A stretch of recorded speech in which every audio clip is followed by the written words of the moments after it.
வணக்கம்.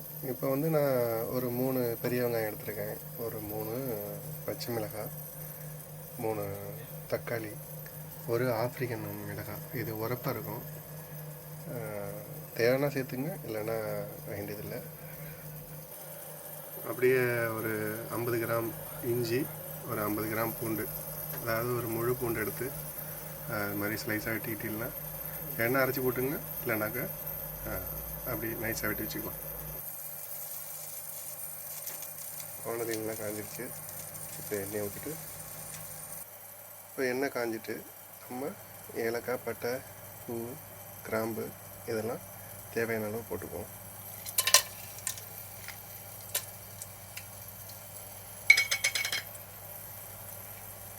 அடுத்து சோம்பு ஒரு 1/2 டீஸ்பூனு,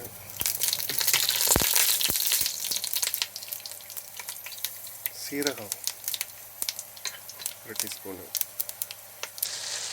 வெங்காயத்தை நல்லா பொன்னிறமாக வரதெல்லாம் நல்லா வேக விட்டுக்கோங்க. நல்லா வறுத்த பிறகு அப்புறமா தக்காளி, பச்சை மிளகாய் அதை சேர்த்துக்கலாம். இப்போ கொஞ்சம் நல்லா வதங்கிட்டு, ஆனால் இன்னும் கூட வதங்கலாம். இப்போ நம்ம தக்காளி இதெல்லாம் போட்டு வதக்கும்போது அது சரியாக இருக்கும். இப்போ நம்ம வெட்டி வச்சுருந்தா பெரிய பச்சை மிளகாய், தக்காளி, ஆப்பிரிக்கன் மிளகாய் எல்லாமே சேர்த்தாச்சு. கிண்டி விட்டு நல்லா வேக விட்டுருவோம்.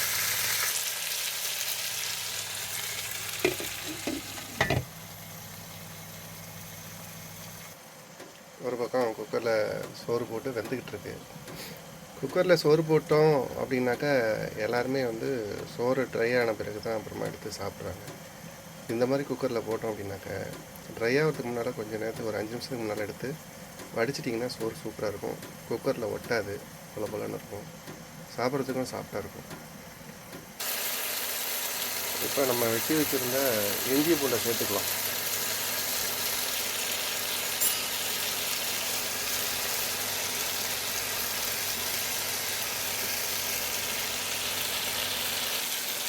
அப்படியே கொஞ்சம் புதினாவை போட்டுட்டு ஒரு கிண்டிட்டோம்னா, இப்போ நம்ம வந்து வெட்டி வச்சுருக்கிற இந்த கறியை வந்து அதோட சேர்த்துக்குவோம். இதில் கொஞ்சம் தண்ணியும் வச்சுருக்கேன். ஏன் அப்படின்னா, இது கழுவின பிறகு அந்த தண்ணி வந்து அதுக்கு தேவைப்படும். தேவையான தண்ணி மறுத்தக்க நம்ம ஊற்ற வேண்டியதில்லை.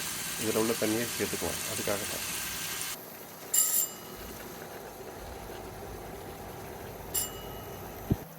இந்த ஸ்டேஜ் வந்த பிறகு நம்ம வடித்தா போதும்.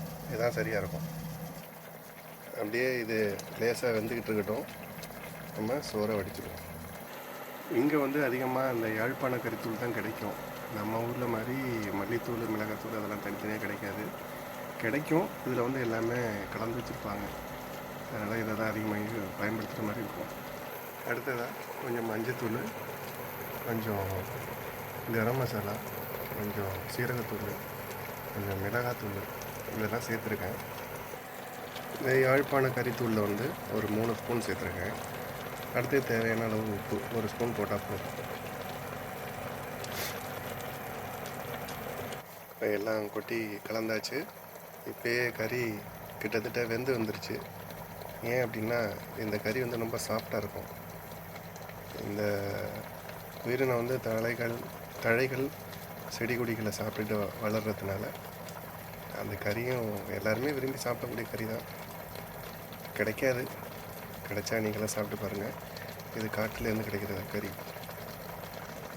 சோறு வடித்தாச்சு. இப்போ வடித்த பிறகு சோட்டை பாருங்கள் எப்படி இருக்குன்ட்டு. ரொம்ப சாஃப்டாகவும் சூப்பராக வெள்ளையாகவும் இருக்கும். சாப்பிட்றதுக்கு ரொம்ப மென்மையாக இருக்கும். குழம்பு ரெடி ஆகிடுச்சு, சோறு ரெடி ஆகிடுச்சு. வாங்க சாப்பிட்லாம்.